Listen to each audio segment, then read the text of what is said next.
Pemirsa, terima kasih pian masih bersama kami. Berita selanjutnya, Mahabarakan.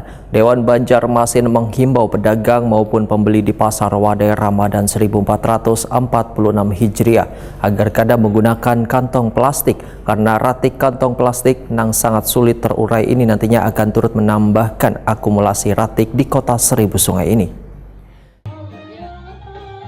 Dewan Banjarmasin menghimbau pedagang maupun pembeli di Pasar Wadai Ramadan 1446 Hijriah agar kada menggunakan kantong plastik karena ratik kantong plastik yang sangat sulit terurai ini akan turut menambah akumulasi ratik di kota Seribu Sungai ini.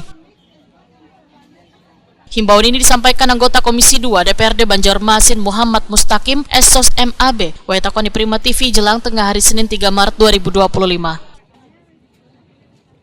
Politisi Partai Nasdem ini meminta pedagang kada menyediakan kantong plastik namun dapat menggunakan bahan pembungkus yang mudah terurai, sedangkan pembeli diharapkan pula membawa bakul gesan membuat belanjaannya.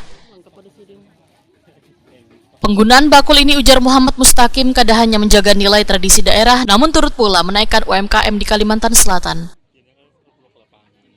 Pengurangan produksi ratik dari aktivitas Pasar Wadai Ramadan harus dilakukan karena Banjarmasin wahini masih dalam suasana tanggap darurat ratik. Melalui membawa bakul atau wadah makan rumah, maka dapat menjadi salah satu solusi mengurangi ratik di kota Seribu Sungai.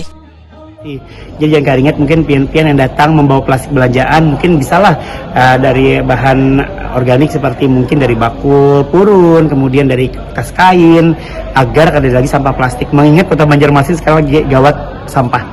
Jadi mohon partisipasinya biasa seluruh masyarakat dan lapisan kalangan di kota Banjarmasin jangan kada ingat amun betetulakan belanja kada mesti ke Pasar Wadai, ke pasar hari-hari pun atau kemana pun yang kau bawa tas atau tentengan belanjaan seorang.